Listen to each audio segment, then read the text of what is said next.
ಅಪ್ಪ ಹೊಡೆದಿದ್ದಾರೆ ನಿಮ್ಗೆ? ಅಪ್ಪ ಹೊಡೆದಿಲ್ಲ ಅಂತ? ಇಲ್ವೇ ಇಲ್ಲ. ಯಾರಿಗೆ ಹೊಡೆದಿದ್ದಾರೆ? ಅಪ್ಪಾಜಿ ಸ್ವಲ್ಪ ಜೋರಾಗಿ ಮಾತಾಡ್ಬಿಟ್ರೆ ನಾನು ಅಪ್ಪಾಜಿ ಹತ್ರ ಮಾತಾಡಿಸ್ತಿರ್ಲಿಲ್ಲ, ಮುನ್ಸ್ಕೊಂಡ್ಬಿಡ್ತಿದ್ದೆ. ಸ್ವಲ್ಪ ಜೋರಾಗಿ ಮಾತಾಡಿದ್ರೆ ಅಪ್ಪಾಜಿ ಮತ್ತೆ ಹೆಂಗೆ ಸರಿ ಹೋಗ್ತಿದ್ದು? ಅವರೇ ಬಂದು ಅಪ್ಪಾಜಿಗೊಂದು 2 ನಿಮಿಷನೂ ಇರೋಕ್ಕಾಗಲ್ಲ. ಯಾರನ್ನೂ ಬೈದ್ರೂ 1-2 ನಿಮಿಷನೂ ಇರಲ್ಲ, ತಕ್ಷಣ ಬಂದ್ಬಿಟ್ಟು ಮುದ್ದು ಮಾಡಿಬಿಡ್ತಾರೆ. ಹಂಗೇನೆ ನಮ್ಮ ಅಜ್ಜಿನೂ ಅದೇ ಥರ, ನಮ್ಮನ್ನ ಯಾರನ್ನೂ ಬೈತಿರ್ಲಿಲ್ಲ. ನಮ್ಮಮ್ಮ, ನಮ್ಮದು ಅಣ್ಣ, ದೊಡ್ಡ ಅಣ್ಣ ಶಿವಣ್ಣ ತುಂಬ ಹುಷಾರು ಆ ವಿಷಯದಲ್ಲಿ. ನನಗೆ ಇನ್ನೂ ನೆನಪಿದೆ ಮ್ಯಾಮ್, ಅಕ್ಟೋಬರ್ 28ನೇ ತಾರೀಕು ಗುರುವಾರ 2021 ನಾನು ಅವ್ರನ್ನ ನೋಡಿದ್ದೀನಿ, ಅವ್ರನ್ನ ಮಾತಾಡ್ಸಿದ್ದೀನಿ. ಎಗೈನ್ ನೆಕ್ಸ್ಟ್ ಡೇ 11 ಗಂಟೆಗೆ ನಮಗೆಲ್ಲ ಫೋಟೋ. ಫಸ್ಟ್ ಬಂತ ಹೃದಯಾಘಾತ ಆಗಿದ್ದಾರೆ, ಆಸ್ಪತ್ರೆ ಟ್ರೀಟ್ಮೆಂಟ್ ಅಂತ.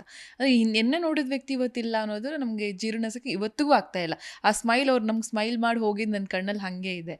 ನೀವು ಆ ದಿನ ಎಲ್ಲಿದ್ರಿ, ಏನು ಮಾಡ್ತಿದ್ರಿ, ಅವ್ರ ಹತ್ರ ಯಾವಾಗ ಮಾತಾಡಿದ್ರಿ, ಕೊನೆಯದಾಗಿ ಏನು ಮಾತಾಡಿದ್ರಿ ಅಂತ ಹೇಳಿ? ನಾನು ಅವನ್ನ ಮೀಟ್ ಮಾಡಿದ್ದೆ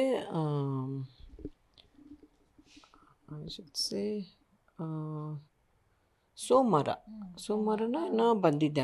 ಅವನ ಮನೆಗೆ ಹೋಗಿದ್ದೆ, ಅವಾಗ ಮಾತಾಡ್ಸ್ಕೊಂಡು ಬಂದಿದ್ದೆ. ಅವನು ಅವಾಗ ನನಗೆ ಇದೆಲ್ಲ ತೋರಿಸಿದ್ದ, ಏನು ಗಂಧದ ಗುಡಿದಿದ್ದೆಲ್ಲ ಅವ್ನ ಫೋನಲ್ಲಿ ತೋರಿಸಿದ್ದ, ಇದನ್ನು ಮಾಡಿದ್ದೀನಿ ಅಂತ ಎಲ್ಲ ಹೇಳಿದ್ದ ನನಗೆ. ಬಟ್ ಅವತ್ತು ಕೂಡ ನಾನು ಹೇಳಿದೆ ಅವನಿಗೆ, ಸ್ವಲ್ಪ ಡಲ್ಲಾಗಿದೆ ಅಪ್ಪು, ಕಣ್ಣತ್ರ ಎಲ್ಲ ಒಂಥರ ಇದೆಲ್ಲ, ತೋರಿಸ್ಲಿಲ್ವಾ ಡಾಕ್ಟ್ರ್ ಹತ್ರ? ಇಲ್ಲ ನನಗೆ ಮೆಡಿಕೇಷನ್ ಎಲ್ಲ ಸ್ಟಾರ್ಟ್ ಮಾಡಿದ್ದೀನಿ, ಅದು ನಾನು ಇವಾಗ ಇದು ಏನದು ಸಮಥಿಂಗ್ ಹಿ ಸೆಡ್ ದಟ್ ನಾನು ಕರ್ಡ್ಸು ಮಿಲ್ಕು ಅದೆಲ್ಲ ಬಿಟ್ಬಿಟ್ಟಿದ್ದೀನಿ ಈಗ ಅಂತ. ಅವಾಗ ನಾನು ಅವ್ನಿಗೆ ಹೇಳಿದೆ, ನೀನು ಅದೆಲ್ಲ ಬಿಡಬೇಡ, ಯಾಕಂದ್ರೆ ನೀನು ಕರ್ಡ್ಸು, ನಿನ್ನ ಹಾಲೆಲ್ಲ ನೀನು ಜಾಸ್ತಿ ಕುಡಿತಾ ಇದ್ದೆ, ನಿನ್ನ ಬಾಡಿ ಅದಕ್ಕೆ ಅಡ್ಜಸ್ಟ್ ಆಗಿಬಿಟ್ಟಿರುತ್ತೆ, ಹೇಳಿದ್ರು ಯಾರಾದರೂ ಅಂತ ತಕ್ಷಣ ಏನೂ ಮಾಡೋಕ್ಕೆ ಹೋಗಬೇಡ ಅಪ್ಪು ಅಂತ. ಇಲ್ಲ ನನಗೆ ಅದು ಕುಡಿದ್ಮೇಲಿಂದ ನನಗೆ ಬೋನ್ ಪೇನ್ ಎಲ್ಲ ಕಮ್ಮಿ ಆಗಿದೆ ಪೂರ್ಣಿಮಾ ಅಂತಂದ. ಹೌದಾ, ಸರಿ. ಅದೇನೋ ಹೇಳ್ತಾರಲ್ಲಮ್ಮ, ಈ ಹಾಲು ಮೊಸರೆಲ್ಲ ಬಿಟ್ಬಿಡಿ ಅಂತ ಹೇಳಿದ್ರಂತೆ ಯಾರು, it's good for your bones ಅಂತ. ಸೊ ನನಗೆ ಅದ್ರ ಮೇಲೆ ನಂಬಿಕೆ ಇರಲಿಲ್ಲ. ಬಟ್ ಐ ಟೋಲ್ಡ್ ಹಿಮ್, ಅವನು ಇಲ್ಲ ನಂಗೆ ಅದರಿಂದ ಐ ಫೀಲ್ ಬೆಟರ್ ಅಂತ ಹೇಳ್ದ. ಸೊ ಐ ಫೆಲ್ಟ್ ಓಕೆ, ಅವ್ನಿಗೆ if is feeling better that is good then. But ಅವ್ನಿಗೆ ಫೇಸ್ ಸ್ವಲ್ಪ ಚೂರು ಸ್ವೆಲ್ಲಿಂಗ್ ಇದ್ದಂಗೆ ಅನಿಸ್ತು ನನಗೆ. ಅಂದೆ ನಾನು ಅವನಿಗೆ, ಕಣ್ಣತ್ರ ಎಲ್ಲ ಸ್ವಲ್ಪ ಇದಿದೆ. ಇಲ್ಲ ಇವಾಗ ಬೆಟರ್ ಆಗಿದೆ, ಐ ಆಮ್ ಫೀಲಿಂಗ್ ಬೆಟರ್ ಅಂದ. ಆಮೇಲೆ ಬೇರೆ ತಮಾಷೆಯಾಗಿ ಬೇರೆ ವಿಷಯ ಎಲ್ಲ ಮಾತಾಡ್ತಾಯಿದ್ವಿ, ಸಿನಿಮಾ ಬಗ್ಗೆ, ಅದ್ರ ಬಗ್ಗೆ, ಧಿರೇನ್ ಬಗ್ಗೆ, ಧನಿನ್ ಬಗ್ಗೆ ಎಲ್ಲ ಕೇಳ್ತಾ ಇದ್ದ, ಹೆಂಗೆ ಏನು ಅಂತೆಲ್ಲ ಎಲ್ಲ ಮಾತಾಡಿದ್ವಿ. ಚೆನ್ನಾಗಿ ಬಂದು ಕೂತಿದ್ರು ಅವತ್ತು. ಚೆನ್ನಾಗೂ ಏನೋ ಐಡಿಯಾಸ್ ಎಲ್ಲ ಏನೋ ಹೇಳ್ತಾಯಿದ್ರು, ಅದಕ್ಕೆ ಅವ್ರಿಗೂ ಏನೋ ಆನ್ಸರ್ ಮಾಡ್ತಾಯಿದ್ದ. ಆರಾಮಾಗಿ ಕೂತಿದ್ವಿ, ಮಾತಾಡಿಕೊಂಡೇ ಬಂದ್ವಿ. ಹೊರಗಡೆ ಅವನೇನೋ ಫೋನ್ ಬಂತು ಅಂತ ಎದ್ದೋದ, ನಾವು ಹೊರಡ್ತಾ ಇದ್ದೆ, ಆಚೆ ನಿಂತಿದ್ದ, ಫೋನಲ್ಲಿ ಮಾತಾಡ್ತಾನೇ ಇದ್ದ. ನಾನು ಹೊರಡ್ತಾ ಇದ್ದೆ, ಹಿಂಗೆ ಹೇಳ್ದೆ ಬಾಯ್ ಅಂತ, ಬಾಯ್ ಹೀಗೆ ಫೋನಲ್ಲಿದ್ದೀನಿ ಅಂತಂದ. ಅವ್ನು ಯೂಶಲಾಗಿ ಮುತ್ಕೊಡ್ತೀನಿ ನಾನು ಅಂತ, ಅಲ್ಲೇ ಹೋಗಿ ಅವ್ನ ಕೆನ್ನೆಗೆ ಮುತ್ಕೊಟ್ಬಿಟ್ಟು ಬಾಯ್ ಅಂದ್ಬಿಟ್ಟು ಹೊಟ್ಬಿಟ್ಟೆ. ಅಷ್ಟೇ ಲಾಸ್ಟ್.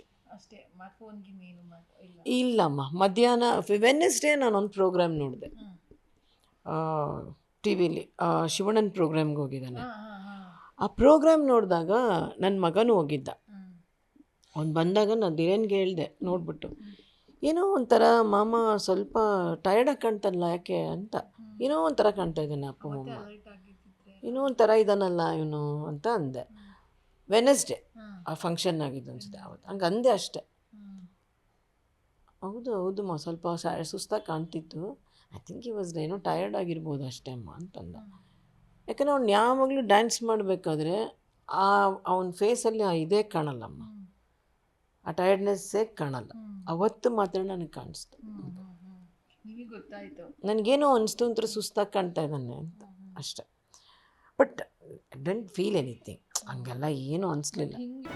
ಜಿ ಕನ್ನಡ ನ್ಯೂಸ್ ಈಗ ನಿಮ್ಮ ಮನೆಯಲ್ಲೇ ನೋಡಿ, ಎಲ್ಲ ಕೇಬಲ್ಗಳಲ್ಲಿ ಈಗ ಲಭ್ಯ. ನಿಮ್ಮ ನೆಚ್ಚಿನ ಜಿ ಕನ್ನಡ ನ್ಯೂಸ್ ಈಗ ಸನ್ ಡೈರೆಕ್ಟ್ ನಲ್ಲಿ number 292, Tata play number 1664, Jio TV number 1334, NXT digital number 30, in cable number 30, city networks 51, U digital number 162, GTPL number 17, Rockline telecommunications number 42, Shri Basaveshwara cable number 168, rural cable network 60, Vinayaka digital 57, Abhishek cable 821, city channel 53, Siddeshwara cable network 57, V4 digital Infotech 628, Surya digital networks 53, Gajanan digital number 836, Malnad infotech private limited number 56, Metrocast number 830, Victory Digital number 167ರಲ್ಲಿ ನೋಡಿ ಆನಂದಿಸಿ.